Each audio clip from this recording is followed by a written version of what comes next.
Hi hello welcome to my channel. ಈ ಒಂದು ಕತೆ ತುಂಬ ಇಂಟ್ರೆಸ್ಟಿಂಗ್ ಆಗಿದೆ. ಸ್ವಲ್ಪನೂ ಸ್ಕಿಪ್ ಮಾಡಿದೆ ನೋಡಿ. ಮೋಸದ ಮದುವೆ. ನನ್ನ ಗಂಡನಿಗೆ ಗೌರ್ಮೆಂಟ್ ಕೆಲಸ ಅಂತ ಹೇಳಿ ನನ್ನ ಮದುವೆ ಮಾಡಿದ್ರು ನನ್ನ ತಂದೆ. ನನ್ನ ಗಂಡ ಪ್ರತಿದಿನ ನೈಟ್ ಶಿಫ್ಟ್ ಇದೆ ಅಂತ ಹೇಳಿ ಕೆಲಸಕ್ಕೆ ಹೋಗ್ತಾ ಇದ್ರು.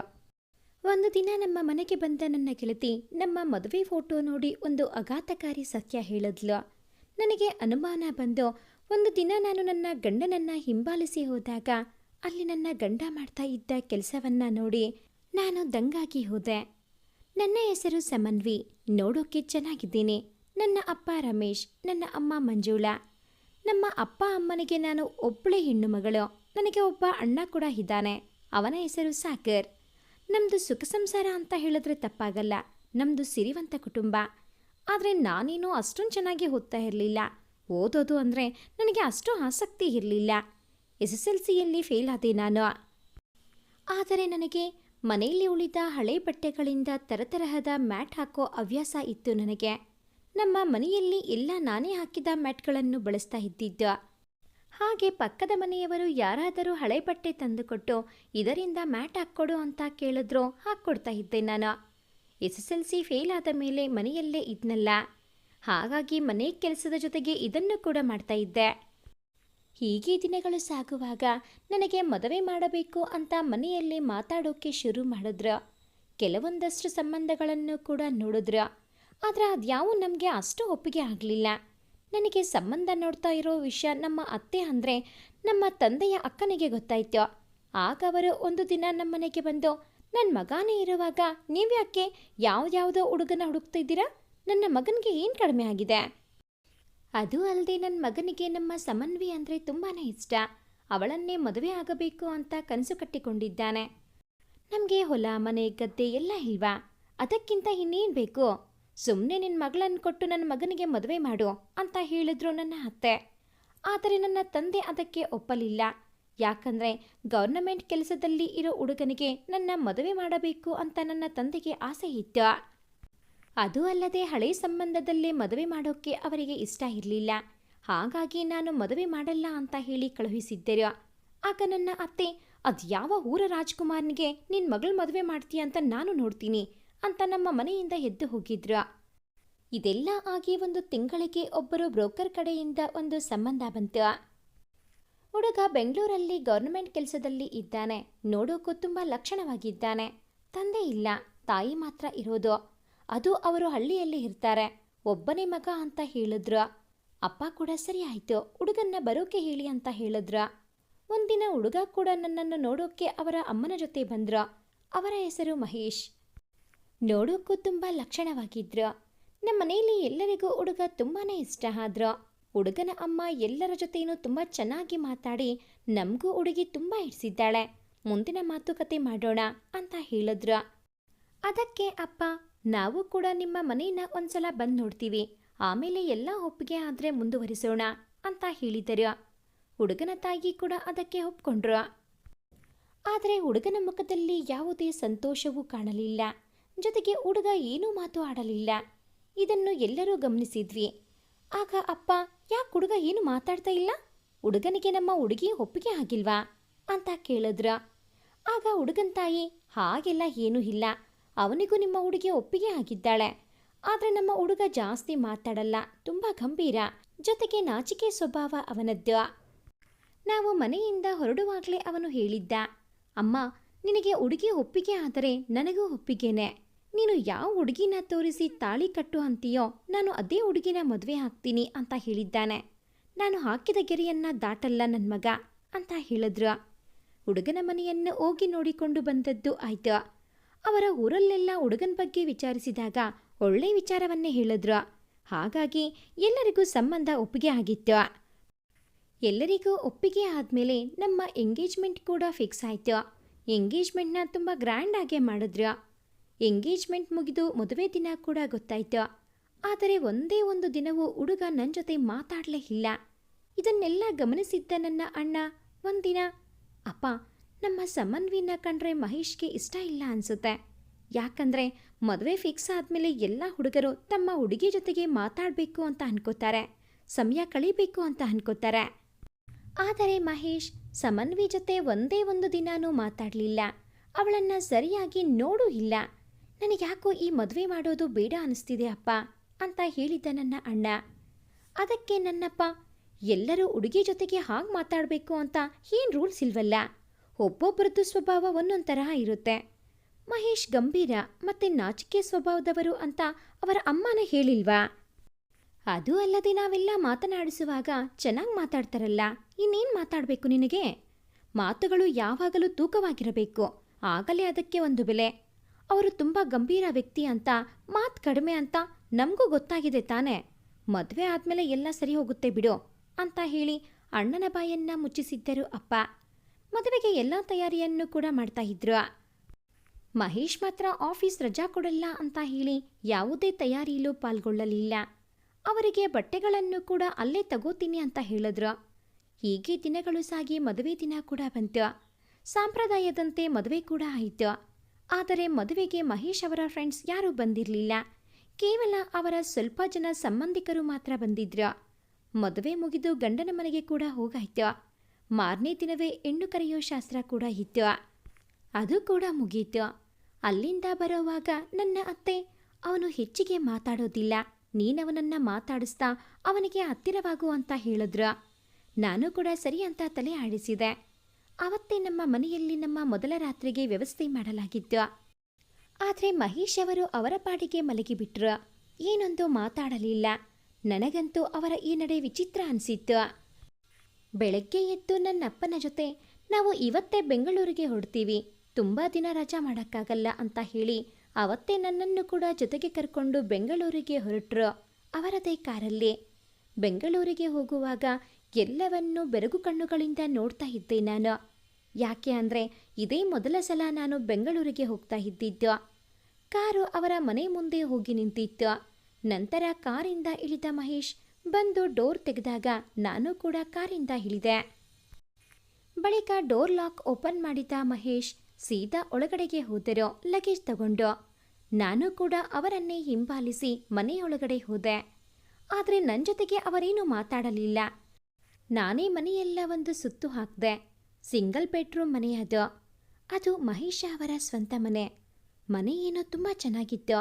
ನಾನು ಮನೆಯನ್ನು ನೋಡ್ತಾ ಇರುವಾಗಲೇ ನಾನು ಆಫೀಸ್ಗೆ ಹೋಗಬೇಕು. ಮದುವೆಗೆ ಅಂತ ರಜಾ ಹಾಕಿದ್ನಲ್ಲ, ಆ ಕೆಲಸವನ್ನೆಲ್ಲ ಇವತ್ತು ಕಂಪ್ಲೀಟ್ ಮಾಡಿ ಜೊತೆಗೆ ನೈಟ್ ಡ್ಯೂಟಿ ಕೂಡ ಮಾಡಬೇಕು.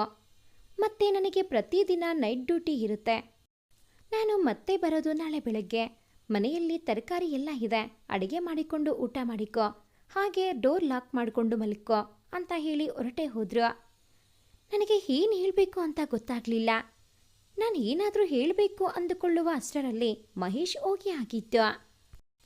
ನಾನು ಕೂಡ ಫ್ರಿಜ್ನಲ್ಲಿದ್ದ ಒಂದಷ್ಟು ತರಕಾರಿಗಳನ್ನು ತೆಗೆದು ಸಾಂಬಾರು ಮಾಡಿ, ಅನ್ನ ಮಾಡಿ, ಊಟ ಮಾಡಿ, ಮನೆಯೆಲ್ಲ ಸ್ವಚ್ಛ ಮಾಡಿ, ನಮ್ಮ ಬಟ್ಟೆಗಳನ್ನೆಲ್ಲ ಜೋಡಿಸಿದ್ದೆ. ಅಷ್ಟರಲ್ಲಿ ಸಂಜೆ ಆಗಿತ್ತು. ನನಗೆ ಒಬ್ಳಿಗೆ ತುಂಬ ಬೇಸರ ಆಗ್ತಾ ಇತ್ತು. ಟಿವಿನ ಆನ್ ಮಾಡಿಕೊಂಡು ಸ್ವಲ್ಪ ಹೊತ್ತು ಟಿವಿ ನೋಡಿ, ಮನೆಯಲ್ಲಿ ಲ್ಯಾಂಡ್ಲೈನ್ ಇದ್ದಿದ್ದನ್ನು ನೋಡಿದ ನಾನು ಊರಿಗೆ ಕಾಲ್ ಮಾಡೋಣ ಅಂತ ಕಾಲ್ ಮಾಡಿ ಎಲ್ಲರ ಜೊತೆಗೂ ಮಾತಾಡಿ ಮಹೇಶ್ ಅವರು ಆಫೀಸ್ಗೆ ಹೋಗಿರೋ ವಿಷಯನ ಕೂಡ ಹೇಳಿದೆ. ಹಾಗೆ ಅವರಿಗೆ ನೈಟ್ ಶಿಫ್ಟ್ ಇದೆ, ಅವರು ರಾತ್ರಿ ಬರಲ್ಲ ಅಂತ ಹೇಳಿದ್ರು ಅಂತಾನು ಹೇಳಿದೆ. ಆಗ ಅಮ್ಮ, ಹೋ ಹೌದಾ, ಹೋಗ್ಲಿ ಬಿಡೋ, ಗೌರ್ಮೆಂಟ್ ಕೆಲಸ ಅಂದರೆ ಹಾಗೆ ಅನಿಸುತ್ತೆ, ಮದುವೆಗೆ ರಜಾ ಹಾಕಿದ್ರಲ್ಲ ಹಾಗಾಗಿ ತುಂಬ ಕೆಲಸ ಇತ್ತು ಅನಿಸುತ್ತೆ, ಸರಿ ನೀನು ಭದ್ರವಾಗಿ ಬಾಗಿಲು ಹಾಕ್ಕೊಂಡು ಮಲ್ಕೋ ಅಂತ ಹೇಳಿದ್ರು. ನಾನು ಕೂಡ ಸರಿ ಅಂತ ಮತ್ತಷ್ಟು ಹೊತ್ತು ಟಿವಿ ನೋಡಿ ರೂಮಿಗೆ ಹೋಗಿ ಮಲ್ಕೊಂಡೆ. ಮಹೇಶ್ ಹೇಳಿ ಹೋದ ಹಾಗೆ ಅವರು ರಾತ್ರಿ ಪೂರ್ತಿ ಬರಲೇ ಇಲ್ಲ. ನಾನು ಬೆಳಗ್ಗೆ ಬೇಗನೆ ಇದ್ದವಳು ಮನೆ ಕೆಲಸ ಎಲ್ಲ ಮುಗಿಸಿ ಸ್ನಾನ ಮಾಡಿ ದೇವರ ಪೂಜೆ ಮಾಡಿ ತಿಂಡಿಗೆ ಪಲಾವ್ ಮಾಡಿ ಸಮಯ ನೋಡಿದಾಗ 10 ಗಂಟೆ ಆಗಿತ್ತು. ಎಷ್ಟೊತ್ತಕ್ಕಾದರೂ ಮಹೇಶ್ ಅವರು ಬರದಿದ್ದರಿಂದ ತಿಂಡಿ ಕೂಡ ತಿಂದೆ. ಸುಮ್ಮನೆ ಟಿವಿ ನೋಡ್ತಾ ಕೂತಿದ್ದಾಗ ಕಾಲಿಂಗ್ ಬೆಲ್ ಆಗಿತ್ತು. ಸಮಯ 11 ಗಂಟೆ. ಯಾರು ಬಂದಿರಬಹುದು ಅಂತ ಡೋರ್ನ ಇಣುಕಿ ನೋಡಿದ ನನಗೆ ಕಂಡಿತ್ತು ಮಹೇಶ್. ನಾನು ಡೋರ್ ತೆಗೆದಾಗ ಸೀದಾ ಒಳಗಡೆ ಬಂದ ಮಹೇಶ್ ಅವರು ಬಾತ್ರೂಮ್ಗೆ ಹೋಗಿ ಫ್ರೆಶ್ ಆಗಿ ಬಂದರು. ನಂತರ ನಾನು ತಿಂಡಿಗೆ ಹಾಕ್ಕೊಟ್ಟಾಗ ತಿಂಡಿ ತಿಂದು ಟಿವಿ ನೋಡ್ತಾ ಕೂತರು. ಸ್ವಲ್ಪ ಹೊತ್ತು ಟಿವಿ ನೋಡಿ ರೂಮಿಗೆ ಹೋಗಿ ನಿದ್ರೆ ಮಾಡಿದ್ರು. ಮತ್ತೆ ಅವರು ಎದ್ದಿದ್ದು ಮಧ್ಯಾಹ್ನ 3 ಗಂಟೆಗೆ. ಅಷ್ಟರಲ್ಲಿ ನಾನು ಆಗಲೇ ಅಡುಗೆ ಕೂಡ ರೆಡಿ ಮಾಡಿದ್ದೆ. ಎದ್ದೋರು ಮತ್ತೆ ಫ್ರೆಶ್ ಅಪ್ ಆಗಿ ಊಟ ಕೂಡ ಮಾಡಿದ್ರು. ಮನೆಗೆ ಏನೇನು ತರಕಾರಿ ಬೇಕೋ ಒಂದು ಲೀಸ್ಟ್ ಮಾಡಿಕೊಡು, ಎಲ್ಲವನ್ನೂ ತಂದು ಕೊಡ್ತೀನಿ ಅಂತ ಹೇಳಿದರು. ನಾನು ಕೂಡ ಎಲ್ಲವನ್ನ ಬರೆದುಕೊಟ್ಟೆ. ಅವರೇ ಹೋಗಿ ಮನೆಗೆ ಬೇಕಾದ ಎಲ್ಲ ಅಗತ್ಯ ವಸ್ತುಗಳನ್ನು ತೆಗೆದುಕೊಂಡು ಬಂದು ಮತ್ತೆ ರೆಡಿಯಾಗಿ ಆಫೀಸ್ಗೆ ಹೊರಟರು. ಆಗ ಸಮಯ 4 ಗಂಟೆ. ಹೋಗುವಾಗ ಮತ್ತೆ ಅದನ್ನೇ ಹೇಳಿ ಹೋದ್ರು. ನಾನು ಮತ್ತೆ ನಾಳೆ ಬೆಳಗ್ಗೆ 11 ಗಂಟೆಗೆ ಬರೋದು, ಆಗಲೇ ನನ್ನ ಡ್ಯೂಟಿ ಮುಗಿಯೋದು ಅಂತ ಹೇಳಿ ಯಾರೇ ಬಂದು ಡೋರ್ ತಟ್ಟಿದ್ರೂ ತೆಗಿಬೇಡ, ಇದು ಹಳ್ಳಿಯಲ್ಲ ಸಿಟಿ, ಭದ್ರವಾಗಿ ಬಾಗ್ಲು ಹಾಕ್ಕೊಂಡು ಮನೆಯಲ್ಲಿ ಇರೋ ಅಂತ ಹೇಳಿ ಹೋದ್ರು. ಇದೇ ರೀತಿ 1 ವಾರ ನಡೆಯಿತು. ನನಗೂ ಅವರ ಈ ನಡೆ ನೋಡಿ ಸಾಕಾಗಿ ಹೋಗಿತ್ತು. ಯಾಕಂದ್ರೆ ಹೊಸದಾಗಿ ಮದುವೆಯಾದ ನಾನು ನನ್ನ ಗಂಡನ ಸಾಂಗ್ಯವನ್ನು ಬಯಸುತ್ತಾ ಇದ್ದೆ. ಆದರೆ ಮಹೇಶ್ ಯಾಕೆ ನನ್ನ ಜೊತೆ ಹೀಗೆ ನಡೆದುಕೊಳ್ಳುತ್ತಿದ್ದಾರೆ ಅನ್ನೋದು ನನಗೆ ಅರ್ಥ ಆಗ್ತಾ ಇರಲಿಲ್ಲ. ಅವರು ಮನೆಗೆ ಬಂದು ತಿಂಡಿ ತಿಂದು ಮಲಗೋಕೆ ರೂಮಿಗೆ ಹೋದಾಗ ನಾನು ಕೂಡ ಅವರ ಹಿಂದೆಯೇ ಹೋಗಿ ಅವರ ಪಕ್ಕವೇ ಮಲಗಿ ಅವರ ಮೇಲೆ ಕೈ ಹಾಕಿದ್ದೆ. ತಕ್ಷಣವೇ ನನ್ನ ಕೈ ಕಿತ್ತಿಸಿದ ಮಹೇಶ್ ಅವರು, ಏನ್ ಮಾಡ್ತಿದೀಯಾ, ದೂರ ಇರು ನನ್ನಿಂದ ಅಂತ ಹೇಳಿದ್ರು. ಆಗ ನಾನು, ಯಾಕೆ ದೂರ ಇರಬೇಕು, ನಮಗೆ ಮದುವೆ ಆಗಿದೆ, ಆದರೂ ನೀವ್ಯಾಕೆ ನನ್ನಿಂದ ದೂರ ಇದ್ದೀರಾ, ನಾನೇನು ತಪ್ಪು ಮಾಡಿದ್ದೀನಿ, ನನಗೆ ಒಬ್ಬಳಿಗೆ ಮನೆಯಲ್ಲಿ ಇರೋಕ್ಕೆ ತುಂಬ ಭಯ ಅನಿಸುತ್ತೆ, ನೀವ್ಯಾಕೆ ನನ್ನ ಜೊತೆ ಏನು ಮಾತಾಡೋದಿಲ್ಲ, ಯಾಕೆ ನನ್ನಿಂದ ದೂರ ಇದ್ದೀರಾ ಅಂತ ಕೇಳಿದಾಗ ಸ್ವಲ್ಪ ಹೊತ್ತು ಏನೊಂದು ಮಾತನಾಡದ ಮಹೇಶ್, ಆ ಥರ ಎಲ್ಲ ಏನೂ ಇಲ್ಲ, ನನಗೆ ಮದುವೆಯೆಲ್ಲ ಇಷ್ಟ ಇರಲಿಲ್ಲ, ಆದರೂ ನಮ್ಮಮ್ಮ ಬಲವಂತವಾಗಿ ನನಗೆ ಮದುವೆ ಮಾಡಿಸಿದ್ರು, ಹಾಗಾಗಿ ಈ ಮದುವೆಯನ್ನು ಒಪ್ಪಿಕೊಂಡು ಜೀವನ ಮಾಡೋಕೆ ಸ್ವಲ್ಪ ಸಮಯ ಬೇಕು ಅಷ್ಟೇ ಅಂತ ಹೇಳಿದ್ರು. ಆಗ ನಾನು, ಮದುವೆ ಇಷ್ಟ ಇಲ್ಲ ಅಂದಿದ್ರೆ ಅದನ್ನು ನೀವು ಅವತ್ತೇ ಹೇಳಬೇಕಿತ್ತು ಅಲ್ವಾ ಅಂತ ಕೇಳಿದಾಗ, ಹೇಳಿದ್ನಲ್ಲ ನಮ್ಮಮ್ಮ ತುಂಬ ಒತ್ತಾಯ ಮಾಡಿ ಮದುವೆ ಮಾಡಿದ್ರು ಅಂತ, ನನಗೆ ಈ ಮದುವೆನ ಒಪ್ಕೊಂಡು ನಿನ್ನ ಜೊತೆ ಸಂಸಾರ ಮಾಡೋಕ್ಕೆ ಸ್ವಲ್ಪ ಟೈಮ್ ಬೇಕು, ಅಲ್ಲಿಯವರೆಗೂ ನೀನು ನನ್ನಿಂದ ದೂರವೇ ಇರೋ ಅಂತ ಹೇಳಿದ್ರು. ನಾನು ಕೂಡ ಮತ್ತೇನು ಮಾಡೋಕ್ಕಾಗದೆ ಸುಮ್ಮನೆ ಆದೆ. ದಿನಗಳು ಹೀಗೆ ಉರುಳಿ ನಮ್ಮ ಮದುವೆಯಾಗಿ 1 ತಿಂಗಳಾಗಿತ್ತು. ಆದರೆ ನಮ್ಮ ಜೀವನದಲ್ಲಿ ಯಾವ ವ್ಯತ್ಯಾಸವೂ ಆಗಿರಲಿಲ್ಲ. ನಮ್ಮ ಅಪ್ಪ ಅಮ್ಮ ಕಾಲ್ ಮಾಡಿ ನಮ್ಮ ಬಗ್ಗೆ ವಿಚಾರಿಸಿದಾಗೆಲ್ಲ ನಾವು ಚೆನ್ನಾಗೇ ಇದ್ದೀವಿ ಅಂತ ಹೇಳ್ತಾ ಇದ್ದೆ ನಾನು. ಯಾಕಂದರೆ ಅವರಿಗೆ ಬೇಜಾರು ಮಾಡೋಕ್ಕೆ ಇಷ್ಟ ಇರಲಿಲ್ಲ ನನಗೆ. ನಮ್ಮ ಮನೆಯ ಅಕ್ಕಪಕ್ಕದಲ್ಲಿ ಮನೆಗಳು ಇದ್ದರೂ ಸಹ ನಾನು ಯಾರ ಮನೆಗೂ ಹೋಗ್ತಾ ಇರಲಿಲ್ಲ, ಹಾಗೆ ಯಾರೂ ಕೂಡ ನಮ್ಮ ಮನೆಗೆ ಬರ್ತಾ ಇರಲಿಲ್ಲ. ಹೀಗೆ ಮತ್ತೂ 1 ವಾರ ಕಳೆದು ಹೋಯಿತು. ನನ್ನ ಅಪ್ಪ ಅಮ್ಮ ನನ್ನ ನೋಡೋಕ್ಕೆ ಬೆಂಗಳೂರಿಗೆ ಬರ್ತೀವಿ ಅಂತ ಹೇಳಿದ್ರು. ನಾನು ಆ ವಿಷಯವನ್ನು ಮಹೇಶ ಅವರಿಗೆ ಹೇಳಿದ್ದೆ. ಆಗ ಬರಲಿ ಬಿಡು ಅಂತ ಹೇಳಿ ಸುಮ್ಮನೆ ಆದ್ರು. ಹಾಗೆ ಮಾರನೇ ದಿನ ಅಪ್ಪ ಅಮ್ಮ ಕೂಡ ಬಂದರು. ಆದರೆ ಮಹೇಶ್ ದಿನಚರಿ ಮಾತ್ರ ಎಂದಿನಂತೆ ಇತ್ತು. ಅಪ್ಪ ಅಮ್ಮ ಊರಿಂದ ಹೊರಟು ಬೆಂಗಳೂರಿಗೆ ಬಂದಾಗ ಮಧ್ಯಾಹ್ನ 1 ಗಂಟೆ. ನಾನು ಮೊದಲೇ ಮಹೇಶ್ಗೆ ಹೇಳಿ ಮಟನ್ ತರಿಸಿ ಸಾಂಬಾರ್ ಮಾಡಿ ಅನ್ನ ಮುದ್ದೆ ಕೂಡ ಮಾಡಿದ್ದೆ. ಅಪ್ಪ ಅಮ್ಮ ಬಂದಾಗ ಮಹೇಶ್ ಮನೆಯಲ್ಲೇ ಇದ್ದಿದ್ರಿಂದ ಅವರನ್ನು ಹಾರ್ದಿಕವಾಗಿ ಮಾತಾಡಿಸಿದ್ರು. ಅಪ್ಪ ಅಮ್ಮ ಊರಿಂದ ಬರುವಾಗ ನಮ್ಮ ಮದುವೆ ಫೋಟೋ ಒಂದನ್ನು ಫ್ರೇಮ್ ಮಾಡಿಸಿಕೊಂಡು ತಂದಿದ್ದೆರೋ, ಅದನ್ನು ನನಗೆ ಕೊಟ್ಟೆರೋ. ನಾನದನ್ನು ಈಗಾಗಲೇ ಗೋಡೆಯಲ್ಲಿ ಇದ್ದ ಮೊಳೆಗೆ ನೇತು ಹಾಕಿದ್ದೆ. ಎಲ್ಲರೂ ಕೂತ್ಕೊಂಡು ಒಟ್ಟಿಗೆ ಊಟ ಮಾಡಿದ್ವಿ. ನಂತರ 4 ಗಂಟೆಗೆ ಸರಿಯಾಗಿ ಮಹೇಶ್ ಡ್ಯೂಟಿ ಇದೆ ಅಂತ ಹೇಳಿ ಹೊರಟೆರೋ. ಅವರು ಹೋದ ನಂತರ ಅಪ್ಪ ಅಮ್ಮನ ಜೊತೆ ಕೂತ್ಕೊಂಡು ಸ್ವಲ್ಪ ಹೊತ್ತು ಮಾತಾಡಿ ಸಂಜೆ ಆದಮೇಲೆ ಮತ್ತೆ ಸ್ವಲ್ಪ ಊಟ ಮಾಡಿ ಸ್ವಲ್ಪ ಹೊತ್ತು ಟಿವಿ ನೋಡಿ ಎಲ್ಲರೂ ಮಲಗಿದ್ವು. ಮಾರನೇ ದಿನ ಎದ್ದು ಎಲ್ಲರೂ ತಿಂಡಿ ತಿಂದು ಕೂತಿದ್ದಾಗ ಇವತ್ತು 9 ಗಂಟೆಗೆ ಬಂದಿದ್ರು ಮಹೇಶ್. ಅವರನ್ನು ನೋಡಿದ ಅಪ್ಪ, ನೀವು ಬೆಳಗಿನ ಹೊತ್ತು ಕೆಲಸಕ್ಕೆ ಹೋಗುವ ಹಾಗೆ ಮಾಡ್ಕೊಳ್ಳೋಕೆ ಆಗಲ್ವೇನಪ್ಪ, ಹೊಸದಾಗಿ ಮದುವೆಯಾದವರು, ಮಗಳು ಬೇರೆ ಒಬ್ಬಳೇ ಮನೆಯಲ್ಲಿ ಇರ್ತಾಳೆ ಅಂತ ಕೇಳಿದಾಗ, ಇಲ್ಲ ಮಾವ, ಹಾಗೆಲ್ಲ ಮಾಡಿಸ್ಕೊಳ್ಳೋಕ್ಕಾಗಲ್ಲ, ಈಗ 2 ವರ್ಷದ ಅಗ್ರಿಮೆಂಟ್ ಮಾಡಿಕೊಂಡಿದ್ದೇನೆ, ನೈಟ್ ಡ್ಯೂಟಿ ಮಾಡ್ತೀನಿ ಅಂತ. ಅಗ್ರಿಮೆಂಟ್ ಮುಗಿಯೋವರೆಗೂ ನಾನು ನೈಟ್ ಡ್ಯೂಟಿನೇ ಮಾಡಬೇಕು, ಆಮೇಲೆ ಬೇಕಾದರೆ ಶಿಫ್ಟ್ ಮಾಡ್ಕೋಬಹುದು ಅಂತ ಹೇಳಿದ್ರು ಮಹೇಶ್. ಯಾವತ್ತೂ ಬೇಗ ಬರದ ಮಹೇಶ್ ಇವತ್ತು ಬೇಗ ಬಂದಿದ್ದನ್ನು ನೋಡಿ ಅಪ್ಪ ಅಮ್ಮ ಊರಿಂದ ಬಂದಿದ್ದಾರಲ್ಲ, ಅದಕ್ಕೆ ಬೇಗ ಬಂದಿರಬೇಕು ಅಂದ್ಕೊಂಡು ನಾನು ಸುಮ್ಮನೆ ಆದೆ. ಜೊತೆಗೆ ಅವರಿಗೂ ತಿಂಡಿ ಹಾಕ್ಕೊಟ್ಟೆ. ಅಪ್ಪ ಅಮ್ಮ ಮಧ್ಯಾಹ್ನ ಊರಿಗೆ ಹೊರಡ್ತೀವಿ ಅಂತ ಹೇಳಿದಾಗ, ಇನ್ನೊಂದು 2 ದಿನ ಇಲ್ಲೇ ಇದ್ದು ಹೋಗಿ ಅಂತ ಹೇಳಿದ್ರು ಮಹೇಶ್. ಅದಕ್ಕೆ ಅಪ್ಪ, ಇಲ್ಲಪ್ಪ, ಊರಲ್ಲಿ ಕೆಲಸಗಳಿದೆ, ಹೋಗಲೇಬೇಕು ನಾವು ಅಂತ ಹೇಳಿದಾಗ ಮಹೇಶ್ ಕೂಡ ಸರಿ ಅಂತ ಹೇಳಿ ಸುಮ್ಮನೆ ಆದ್ರು. ಮಧ್ಯಾಹ್ನ ಅಡುಗೆ ನಂತರ ಎಲ್ಲರದ್ದು ಊಟ ಆದಮೇಲೆ ಮಹೇಶ್ ಅವರೇ ತಮ್ಮ ಕಾರಲ್ಲಿ ಅಪ್ಪ ಅಮ್ಮನ್ನ ಬಸ್ ಸ್ಟ್ಯಾಂಡ್ಗೆ ಕರ್ಕೊಂಡು ಹೋಗಿ ಬಸ್ ಹತ್ತಿಸಿ ಬಂದರು. ಬಸ್ ಹತ್ತಿಸಿ ಬಂದವರು 4 ಗಂಟೆಗೆ ಸರಿಯಾಗಿ ಡ್ಯೂಟಿಗೆ ಹೊರಟು ಹೋದರು. ನಂದು ಮತ್ತದೇ ಒಂಟಿ ಜೀವನ. ಹೀಗೆ ಇದ್ದಾಗ ಒಂದಿನ ನನಗೆ ನನ್ನ ಗೆಳತಿಯ ನೆನಪಾಗಿತ್ತು. ಅವಳ ಹೆಸರು ಶಾನ್ವಿ. ಅವಳು ನಮ್ಮ ಊರಿನವಳೆ. ಆದರೆ ಅವಳು ತುಂಬ ಚೆನ್ನಾಗಿ ಓದ್ತಾ ಇದ್ಲು. ಈಗ ಅವಳು ಬೆಂಗಳೂರಲ್ಲೇ ಒಂದು ದೊಡ್ಡ ಕಂಪನಿಯಲ್ಲಿ ಕೆಲಸ ಮಾಡ್ತಾ ಇದ್ದೀನಿ ಅಂತ ಹೇಳಿದ್ದು ನನಗೆ ನೆನಪಾಗಿತ್ತು.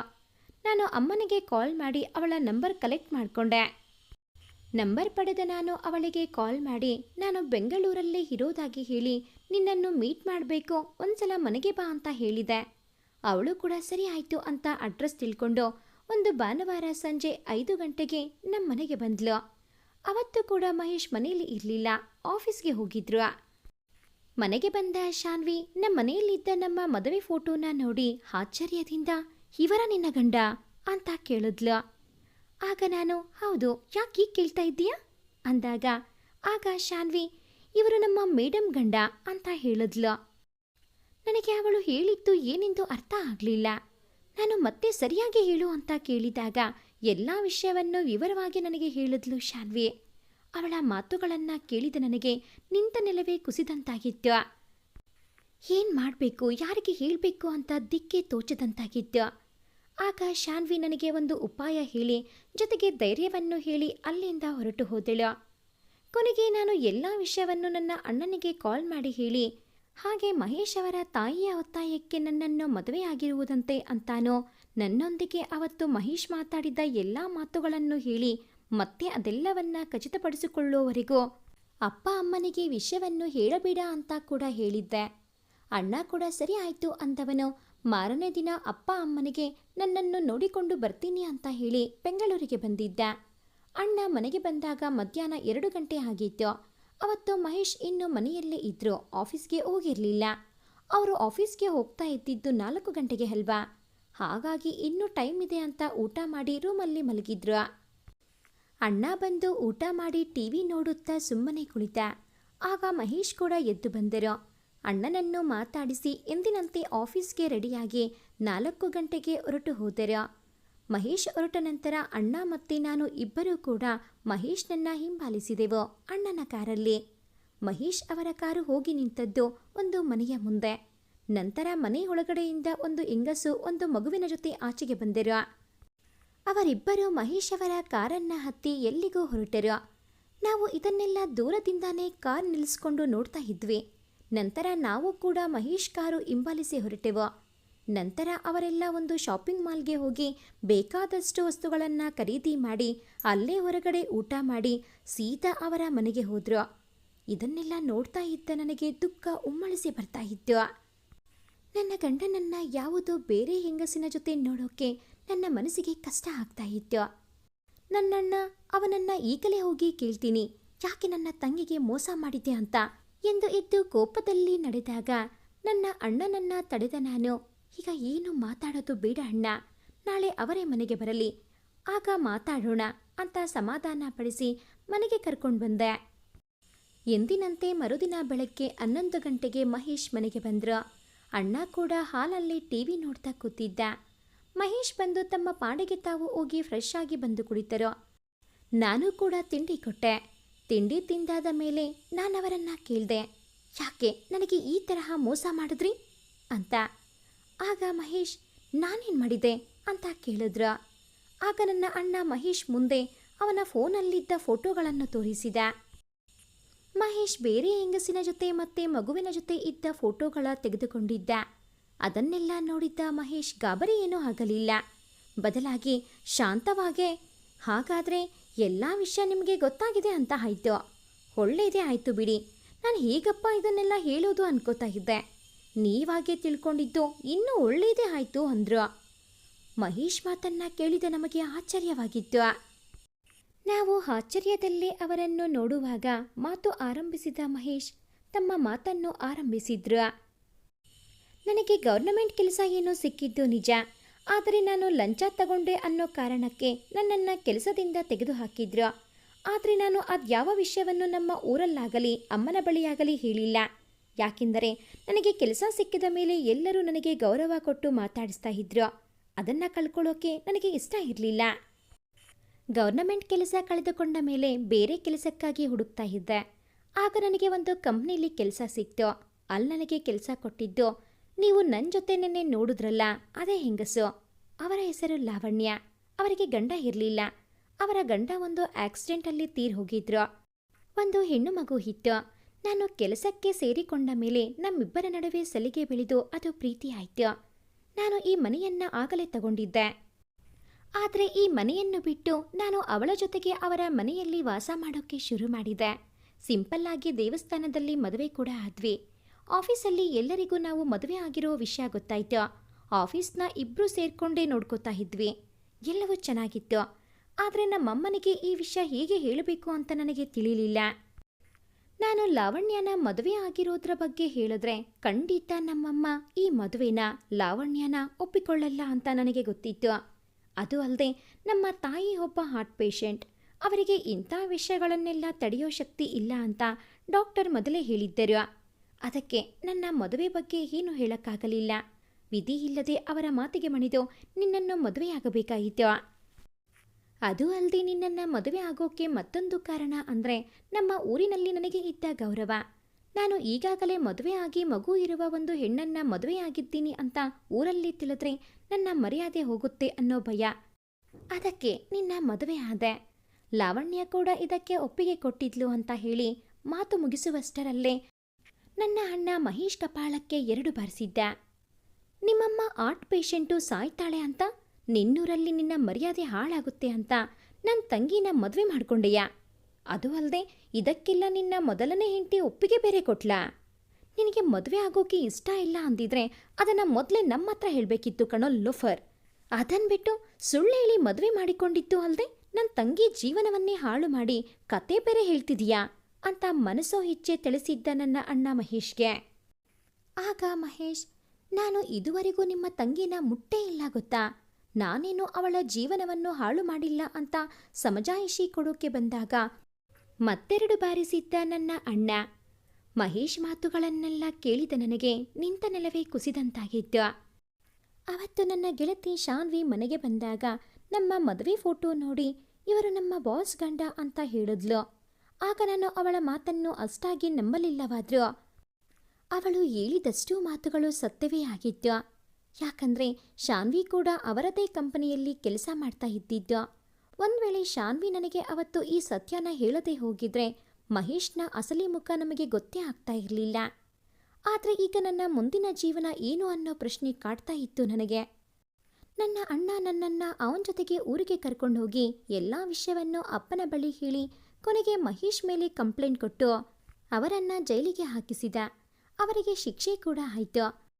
ಜೊತೆಗೆ ಲಾವಣ್ಯ ಮನೆಗೂ ಕೂಡ ಹೋಗಿ ಅವಳಿಗೂ ಸರಿಯಾಗಿ ಬೈದು ದಬಾಯಿಸಿ ಬಂದಿದ್ದ. ಆಗ ಲಾವಣ್ಯ, ಗಂಡ ಇಲ್ಲದೆ ಇರೋ ನನಗೆ ಒಂದು ಬಾಳು ಕೊಟ್ಟು ಆಸರೆಯಾದರೆ, ಆದರೆ ನಮ್ಮ ಮದುವೆನ ಅವರ ತಾಯಿ ಒಪ್ಪಲ್ಲ ಅಂತ ಹೇಳಿ ಸಮನ್ವಿನ ಕೇವಲ ಊರವರಿಗೋಸ್ಕರ ತನ್ನ ತಾಯಿಗೋಸ್ಕರ ಮದುವೆ ಆಗ್ತೀನಿ ಅಂತ ನನ್ನ ಕನ್ವಿನ್ಸ್ ಮಾಡಿದ್ರು. ನಾನು ಕೂಡ ವಿಧಿ ಇಲ್ಲದೆ ಒಪ್ಕೋಬೇಕಾಯ್ತು ಅಂತ ಕ್ಷಮೆ ಕೇಳಿದ್ಲು. ನನ್ನನ್ನು ಮದುವೆಯಾದ ಗಂಡ ಏನೋ ಜೈಲಿನಲ್ಲಿ ಇದ್ದಾನೆ. ಆದರೆ ನಾನು ಮದುವೆಯಾದ ಕೆಲವೇ ತಿಂಗಳಿಗೆ ಗಂಡನನ್ನು ಬಿಟ್ಟು ತವರು ಮನೆಯಲ್ಲಿ ಉಳಿಯೋ ಹಾಗೆ ಆಯಿತು. ಕೊನೆಗೆ ನನ್ನ ಮದುವೆ ಮುರಿದು ಬಿದ್ದ ವಿಷಯ ಎಲ್ಲರಿಗೂ ತಿಳಿಯಿತು. ನಾನು ಸುಮಾರು 1 ವರ್ಷ ಮನೆಯಲ್ಲೇ ಸುಮ್ಮನೆ ಇದ್ದೆ. ಹೀಗಿರುವಾಗಲೇ ಮತ್ತೆ ನನಗೆ ಮದುವೆ ಮಾಡಬೇಕು ಅನ್ನೋ ಮಾತು ಮನೆಯಲ್ಲಿ ಶುರುವಾಯಿತು. ಆಗ ನಾನು ಒಂದು ಮದುವೆ ಆಗಿದ್ದೆ ಸಾಕು, ಮತ್ತೊಂದು ಮದುವೆ ಆಗಲ್ಲ ಅಂತ ಕಡಾಖಂಡಿತವಾಗಿ ಹೇಳಿಬಿಟ್ಟೆ. ಆಗ ನನ್ನ ಅಣ್ಣ ನನ್ನನ್ನು ಸಮಾಧಾನ ಮಾಡಿ, ನಮ್ಮ ಅತ್ತೆ ಮಗ ಶರತ್ ನಿನ್ನನ್ನು ಈಗಲೂ ತುಂಬಾ ಇಷ್ಟಪಡ್ತಾನೆ. ಅವನೇ ನನ್ನನ್ನು ಕೇಳ್ದ, ನಾನು ಸಮನ್ವಿನ ಮದುವೆ ಆಗ್ತೀನಿ, ಅವಳನ್ನು ನಾನು ತುಂಬ ಚೆನ್ನಾಗಿ ನೋಡ್ಕೋತೀನಿ, ದಯವಿಟ್ಟು ಅವಳನ್ನು ನನಗೆ ಮದುವೆ ಮಾಡಿಕೊಡಿ ಅಂತ. ನನಗೂ ಕೂಡ ಅದೇ ಸರಿ ಅನಿಸ್ತು. ಯಾರೋ ಅಪರಿಚಿತರನ್ನ ಸಿರಿವಂತರು ಅಂತಲೋ ಅಥವಾ ಸರ್ಕಾರಿ ಕೆಲಸದಲ್ಲಿ ಇದ್ದಾರೆ ಅಂತಲೋ ಮದುವೆ ಮಾಡಿಕೊಡೋದಕ್ಕಿಂತ ನಮಗೆ ತಿಳಿದಿರುವ ಒಳ್ಳೆ ಹುಡುಗನಿಗೆ ನಿನ್ನನ್ನು ಮದುವೆ ಮಾಡಿಕೊಟ್ಟಿದ್ದಿದ್ರೆ ನಿನ್ನ ಜೀವನ ಕೂಡ ಹೀಗೆ ಆಗ್ತಿರ್ಲಿಲ್ಲ. ಮತ್ತೆ ಒಬ್ಬ ಹಾಗೆ ಮಾಡಿದ ಅಂತ ಎಲ್ಲರೂ ಹಾಗೆ ಮಾಡ್ತಾರೆ ಅಂತಲೂ ಹೇಳೋಕ್ಕಾಗಲ್ಲ. ಆಗಿದ್ದೆಲ್ಲ ಆಗೋಯ್ತು, ನೀನು ಶರತ್ನೇ ಮದುವೆ ಮಾಡ್ಕೊ ಅಂತ ನನ್ನ ಮನವೊಲಿಸಿದ ನನ್ನ ಅಣ್ಣ. ನನ್ನ ಮದುವೆನ ಸಿಂಪಲ್ ಆಗಿ ನನ್ನ ಅತ್ತೆಯ ಮಗ ಶರತ್ ಜೊತೆ ಮಾಡಿದ್ರು. ನಾನು ಹಿಂಜರಿಕೆಯಿಂದಲೇ 2ನೇ ಮದುವೆ ಆದೆ. ಆಗಲೇ ನನಗೆ ಗೊತ್ತಾಗಿತ್ತು ಶರತ್ ನನ್ನನ್ನು ಮೊದಲಿನಿಂದಲೂ ತುಂಬ ಪ್ರೀತಿಸ್ತಾ ಇದ್ರು ಅಂತ. ಇಂದು ನನ್ನ ಸಂಸಾರ ನಿಜವಾಗೂ ತುಂಬ ಚೆನ್ನಾಗೇ ಇದೆ. ನಮ್ಮ ಚಂದದ ಸಂಸಾರಕ್ಕೆ ಸಾಕ್ಷಿಯಾಗಿ ಒಂದು ಹೆಣ್ಣು ಮಗು ಕೂಡ ಆಗಿದೆ ನಮಗೆ. ಆ ಮಗುವಿಗೆ ಲಾಸ್ಯ ಅಂತ ಹೆಸರಿಟ್ಟಿದ್ದೀವಿ. ಈ ಒಂದು ಕತೆ ನಿಮಗೆ ಇಷ್ಟ ಆಗಿದ್ದಲ್ಲಿ ಪ್ಲೀಸ್ ಲೈಕ್ ಮಾಡಿ, ಶೇರ್ ಮಾಡಿ, ಹಾಗೆಯೇ ಕಾಮೆಂಟ್ ಮಾಡೋದನ್ನು ಮರಿಬೇಡಿ. ಇನ್ನು ಯಾರೆಲ್ಲ ಈ ಚಾನಲ್ಗೆ ಸಬ್ಸ್ಕ್ರೈಬ್ ಆಗಿಲ್ಲ, ದಯವಿಟ್ಟು ಈ ಕೂಡಲೇ ಸಬ್ಸ್ಕ್ರೈಬ್ ಆಗಿ. Thanks for watching this video.